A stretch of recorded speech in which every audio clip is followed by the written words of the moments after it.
Hey everybody, this is your video for the 7.1 to 7.4 review, and what we're doing is the problem that has to do with baking a cake, and it has a table and a given room temperature.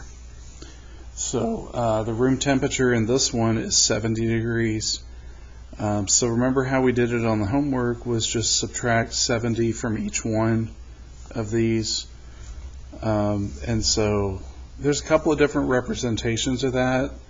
I can show you. So for this you need the list and spreadsheet, and then put X and put Y on top like we always do, and then here's where you have a different choice. So choice 1 is to put 180 minus 70, and it won't recalculate that, it will just show 180 minus 70. So choice 2 would be if you do an equal in front, like you're doing it like on Google Sheets, and you do equal 180 minus 70, and then it would recalculate it. Okay, so it would actually show 110. Now the other way, choice 3, is just type the new values only. So whatever you want to do, if it's based on 70, it seems pretty easy to subtract, and so let's just do that. And so I'm using choice 3, and 180 minus 70 is 110, and 126 minus that is 56, and then 24, and then 10, and then 5. So that's basically what we're going to do for our table. And then we need to do exponential regression. And we're going to get our numbers, and then at the end of this we need to do plus 70 because 70 was our room temperature. Okay, so let's do that now. So we go to a new document, list and spreadsheet. We need X here, Y here, and then 0, 5, 10, 15, 20. And then on this one, I'm going to do 110, 56, 24, 10, and 5. Well, before I do 5, let me just go back. If I wanted to do this, this would have been 180 minus 75, which does not, or wait, 20, sorry. 75 minus 70. It won't recalculate it, but it would work correctly when you do the deal with the exponential regression. Or you can click in there and put an equal in front, and so that's when it's going to recalculate it for you. Or you could just simply type 5. So that's what's showing you your 3 choices. Okay, so I'm going to leave that because that's all correct. And then I'm going to go over here and I'm going to do my exponential regression, which is and I put X here, Y here, and then this is part of my answer. Now I see the 9, 10, and you have to look at the number after the 0, and that's a 3, so it rounds down. This problem says round to 3 decimal places, and so that's what we're going to need to do. We have 114.910, and then I need to go to the next one, and this one says 0.853, and the number after the 3 is a 7, so we round up, so 0.854.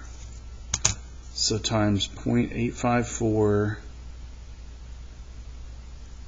raise it to the x power, and then that's where I need the adjustment. So because my room temperature was 70, I've got to put a plus 70 in the back. Okay, And then on the next question, we need to get to 120, so I'm going to say function 2 is 120, and I need to say y max would be like 140 or 150.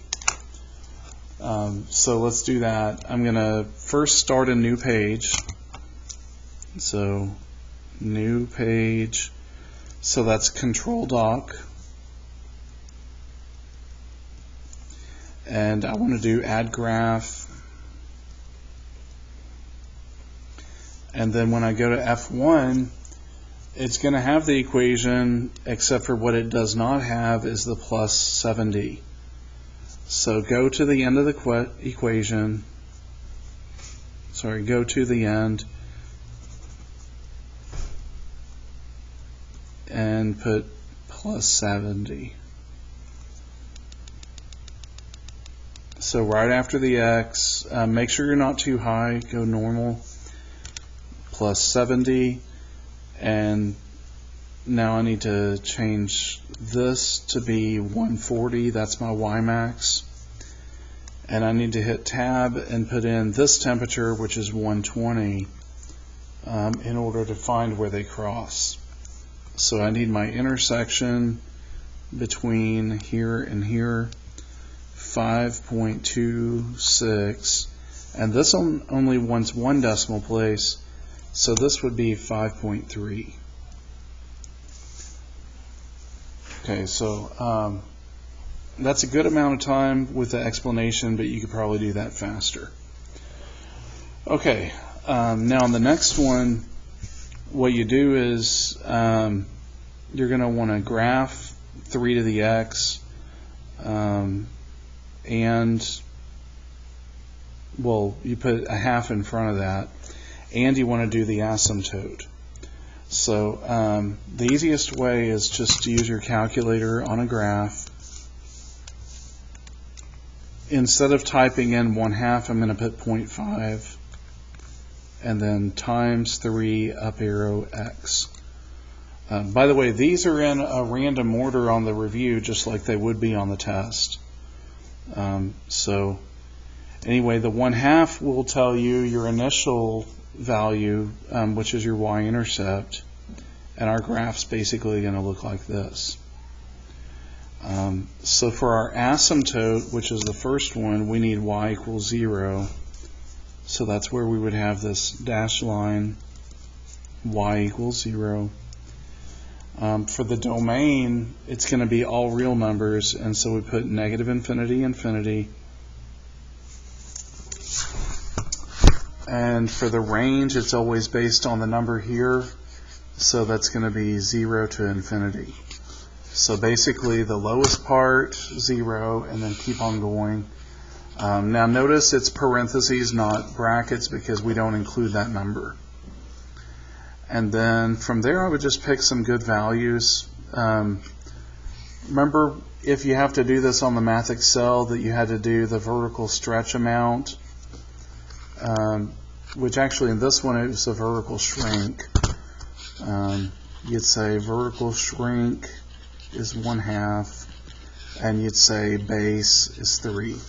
And leave everything else alone, you know. Now if you're just doing it on paper, then you can just do Control-T and then just use some values. Hopefully you can type in points if you have to, like 0, 0.5, 1, 1.5, 2, 4.5. That's probably enough, and these others are just small. Okay, so however you have to do it, get it done. Here's the first one, and then 1 with 1.5, and then 2 with 4.5. So it is pretty steep, and it's like that. So there's your graph. Just like what we've done before. All these are like based on your homework, just with different numbers. So if you did your homework, then this should be like a decent review. You know, it's not learning something the first time. Okay, now jumping on to something recent with 7.4, problem 4, we need to make the recursive formula for this. And in this one, what we have is 22 times 4 to the x. And so that's your exponential equation. And what we need to do is basically find out our initial point. So if we plug in 1 for there, we'd have 22 times 4 to the first, which is basically just 88. So you'd put term 1 there, and then it's based on multiplying by 4 every time to the previous term. So we'd have 4a to the n minus 1. So basically that's how you go about that problem. You want your first term, not a0, which would be 22. It's recursive, so you need term 1. And then the formula itself is with the 4 to the x. And like I've said before, if it's a recursive, you need subscripts. Again, this shouldn't be the first time you're seeing this. Okay, so there's number 3. Number 4 is a multiple choice graph. And so this is like a really easy one. We know that exponential goes generally like that. And so that's going to be the C graph.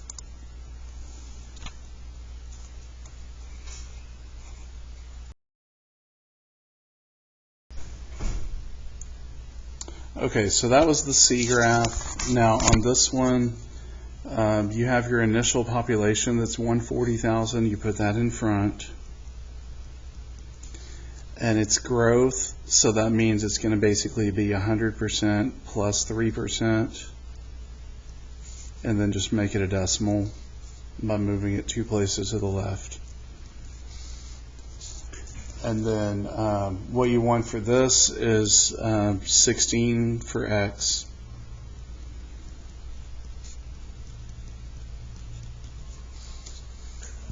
So we just type that on the calculator like always. You want a whole number, so this would end up being 224,659.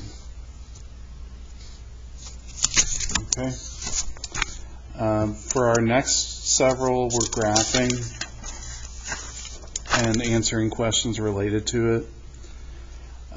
You just need to know your attributes. Like on this one,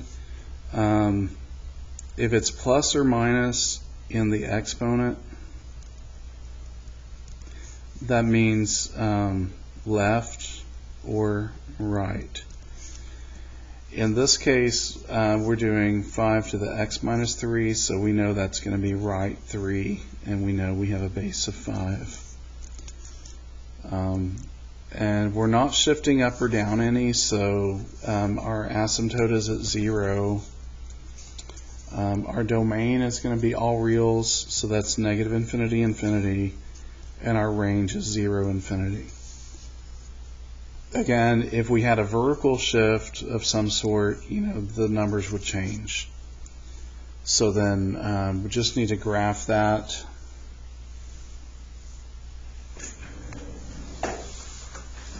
So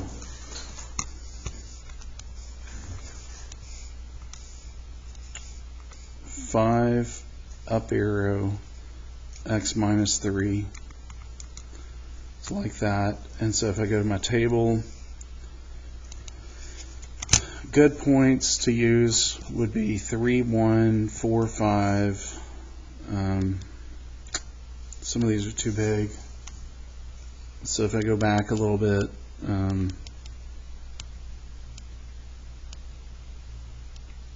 well,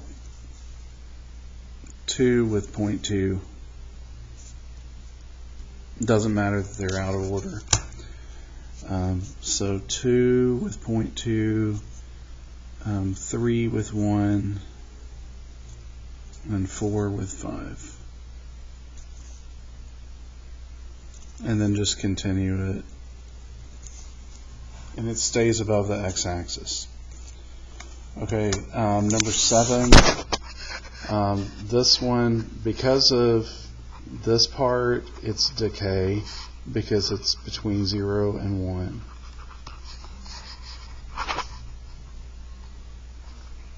So that's just like a really fast question. And then the y-intercept is based on that number. It just wants an integer or decimal, and so it's 5, which is that. So sometimes, for the y-intercept, it wants an ordered pair. Here it just wants a number. So that's all we have to do. On this one, you're doing x plus 3 in the exponent, so that means left 3. So again, just like that other one, we're going to have something similar for all these answers. Asymptote at 0, no problem in the domain, it's all real numbers, and then the range would be 0 up. So this graph, when we go left 3,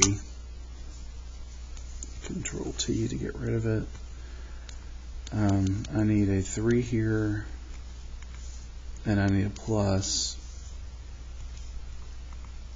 So it's like that. So it's on the left side. And we go to your table. Some good numbers look like -3, 1, -2, 3, -1, 9. 0 with 27 is probably too big. But there you go.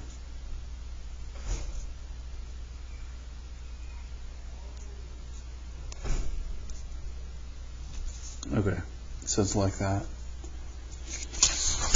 Okay, now back to the 7-4 type questions. This time you're buying a computer for $1,200 and the value decreases by 10%. So for your explicit formula, you actually use that number, 1,200, and it's decreasing by 10%, so you do 100 minus 10 is 90, and so you're going to have 0.9. So this time you're having a decay factor of 0.9. Make sure you don't put 0.1 here, because that'd be wrong. Okay, now when we do the recursive formula, we need A1. Okay, so for the recursive on this one, the first thing is just do 1,200 times 0.9 to the first. And just do that on your calculator. Oops, yeah, it's good. 1,200 times 0.9, and that's how you get 1080, which would be your original. And then for this, it's always going to be based on this other part, the base, and you need your previous term. And remember, this is always using subscripts. So you have exponents for the explicit, you have subscripts for the other one.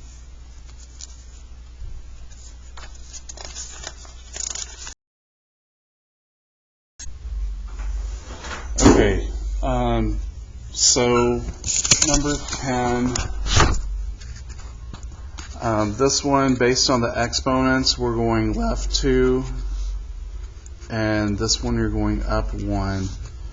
And so based on that graph, still going, this direction, that's going to be the B graph. Okay. So now on this one, this is one where it's a growth factor because it's a plus sign.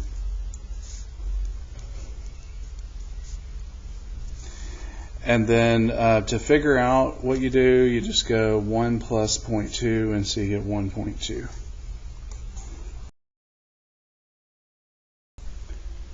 Okay, on this one, you're investing 800, and all of the initial amounts are 800, and it says it pays 9%, so that you're going to think of that as 0.09, and quarterly means you use 4. So what we do on this one is use our formula. So the formula is AN equal parentheses 1 plus R over N A to the N minus 1, and then we have to add P, which is your 800 basically. And then we just substitute in all our numbers. So this one would be 1 plus 0.09 over 4 a to the n minus 1 plus 800. Now, none of these have that. We actually have to do the math. But what I know is this one starts with a 0, so it's not it. And this one has minus, so it's not it. And so we should get that number. So let's figure it out. So if we do 1 plus 0.09 over 4, we do get 1.0225, which is this one.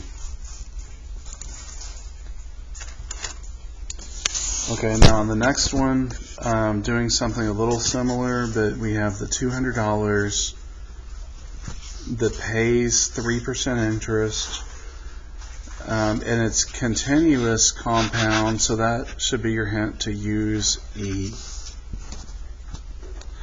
So what we do is we say 200 e to the 0.03x. Okay. Now that domain would be, normally you'd think any real number, but it has to be after x years, and so we need positive years. So that'd be x greater than or equal to 0. And then your range would be from 200 up, so y greater than or equal to 200. Now we just need the amount after 10 years, and so we're going to say 200 e to the 0.03 times 10. So 200 e to the 0.03 times 10. $269.97. But this wants to the nearest dollar, and so we put 270. Okay. So then for our next one, suppose you start with 1,000 in your savings account, and it pays an annual rate of 4%. How much is in there after 3 years at 4% interest? So what we do for this one is we say your initial amount is 1,000, and you're doing 1 plus 0.04, so 1.04, and then it's 3 years, so we put a 3 there, and you got to just type that in. 1,000 times 1.04 up arrow 3. That's this number, and it's dollars and cents, and so this would be 1124.86. Whoops, I did it in the wrong spot. Okay. Then for 16 years, we just do the exact same thing with a 16. And then we get that answer, which is 1872.98. So it's basically the same, except for you use a 16 where that 3 is. Okay, so that was 1,001.04 to the 16. Now for the next part, it's saying where does it reach 1,500? Well, it's before 16 years because that's 1872. How we find out for real is we put function 1 is 1,001.04 to the x, and then use your table and look. So go to your document, 1,000 times 1.04 up arrow x. Whoops, I didn't mean to do approximate. Okay, so look in your table, Control T, and just see what number we get. And at 11, it's 1,539. So again, in my table, we want 1,500, and at 10 it was 1,480, and at 11 it was 1,539. And so 11 is what we want. And then for 2,000, we have to just keep scrolling down, and there it is at 18. 18 with 20, 25, 81. So 18 is your answer. Okay. Now this next one, you want the minimum and maximum over a certain interval. The interval is the -5, 4, and so we're basically going to graph this and put e to the x, and in your table you see that the numbers are going to get bigger and the graph goes up. At -5, this is 0.00, it wants to the thousandth, and so it says 67, so we round that to 7.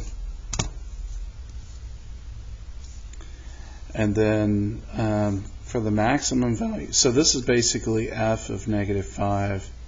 The max would be f of 4, so we just go to where 4 is, and so there's our answer, 54.598. Okay. Now on this one, we need to graph it, and we go down 1. So your asymptote would then be at y equal -1, because it's based on that number. The domain is still all real numbers, and the range would base on that -1 infinity. So basically we need to graph it.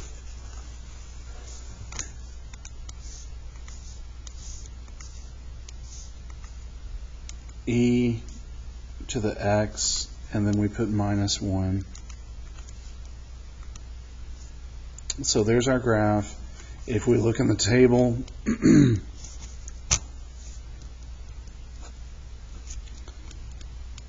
there's really not that many good values.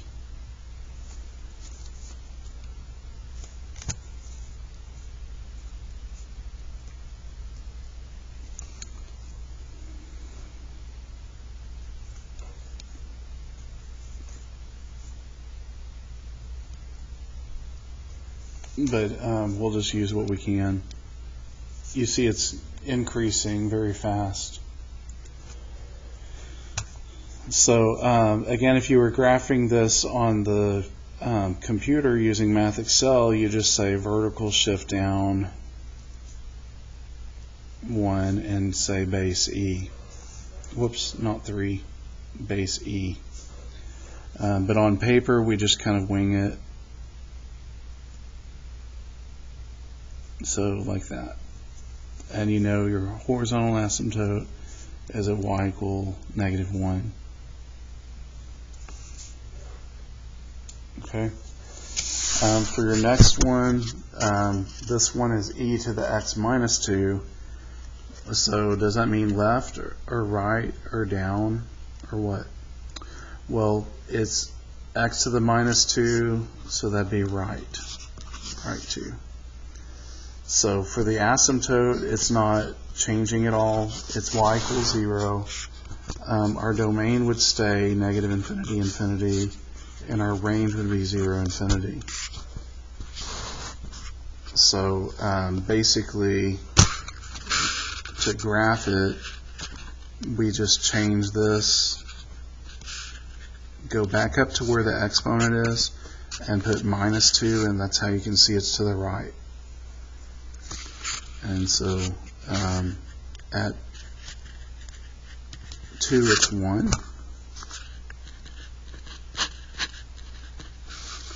At 3 it's 2.718, which is what E is.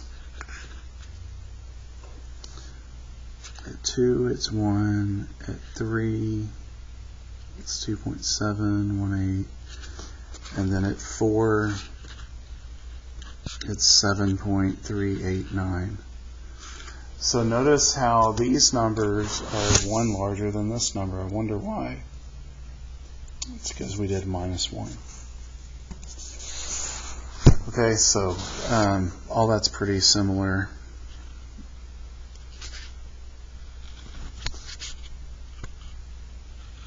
And don't forget your dashed line at y equals 0.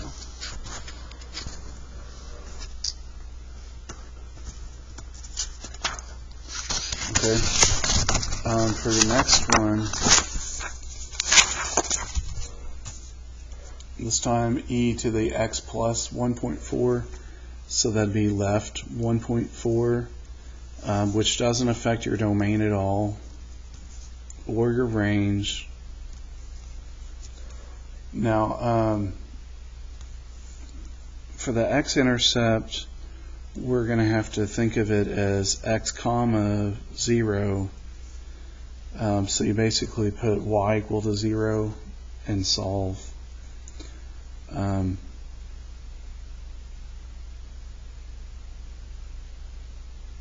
So if we plug in 0 for here,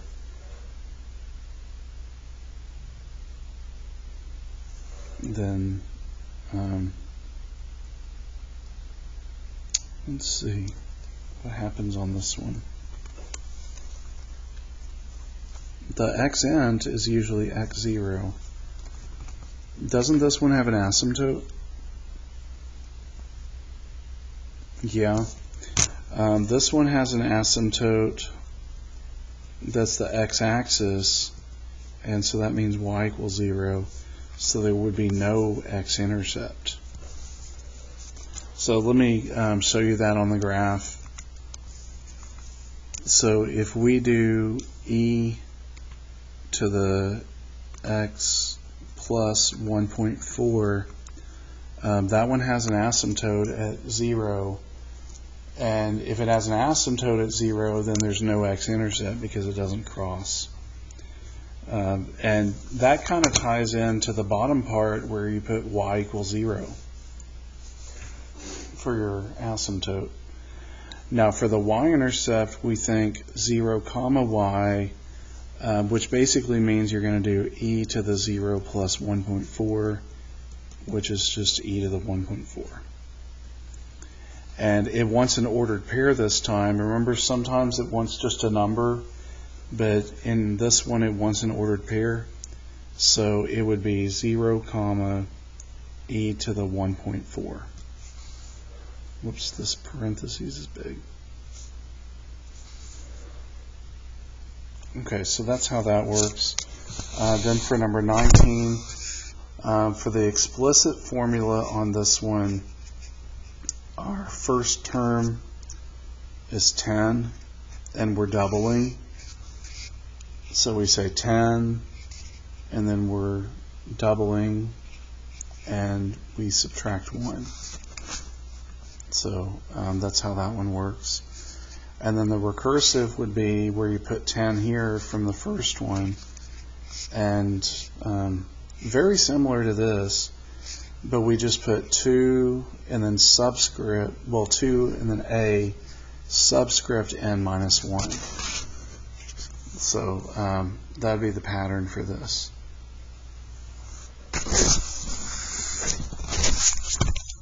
Okay, on this one, we have a vertical stretch of 4,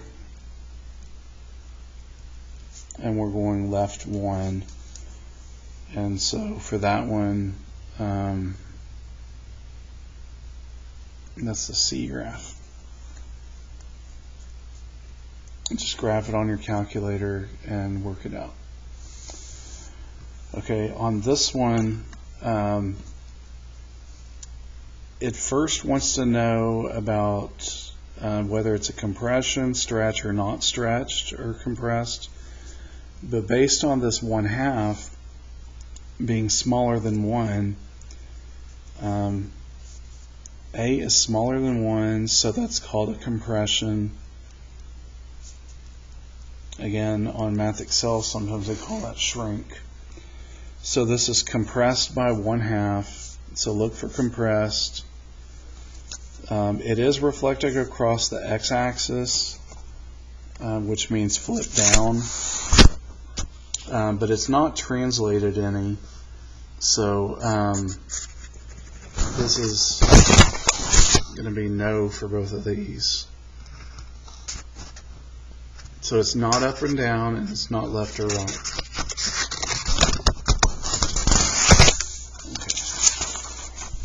Okay, then for this one, we're going up 3, and so your horizontal asymptote is based on that number.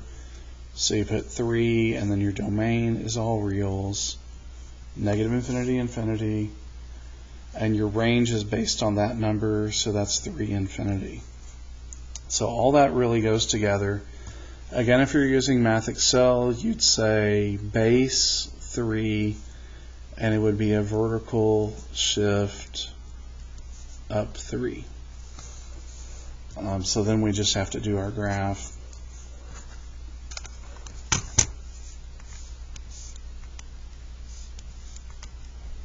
Three up arrow X. So there's our graph, and I forgot to do the +3. Okay, there we go. So at 3 we have our dash line. So make sure you do your y = 3. And then if you go to your table, at 0 it's 4. At 1 it's 6. And at 2 it's 12. That's probably too much. 0, 4, 1, 6, 2 is up here. So that looks like that. Okay. Then for 23, this one you're doing a combination of things. You're going left 5 and down 1. So your domain is going to still be all real numbers. Now your range is based on this number, which is going to be -1, infinity. Now for the x-intercept, we think x, 0, and so you'd say 0 equal e to the x plus 5 minus 1. Add 1 to both sides and solve. But y'all have not learned the inverse of e yet, and so I think we're going to have to look at the table. Okay, so let's do that.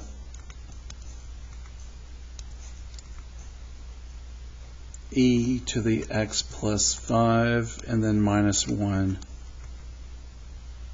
So there's our x-intercept.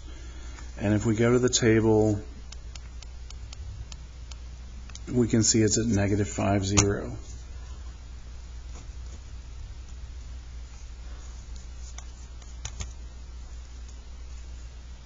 So -5, 0.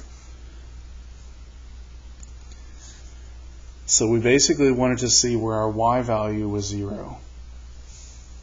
And then for this one, for the y-intercept, that's 0, comma y. And so we do e to the 0 plus 5 minus 1. So this ordered pair would be 0, e to the 5th minus 1.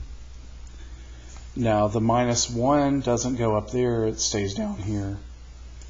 And then your asymptote would be at y equal negative 1, because we dropped it down 1.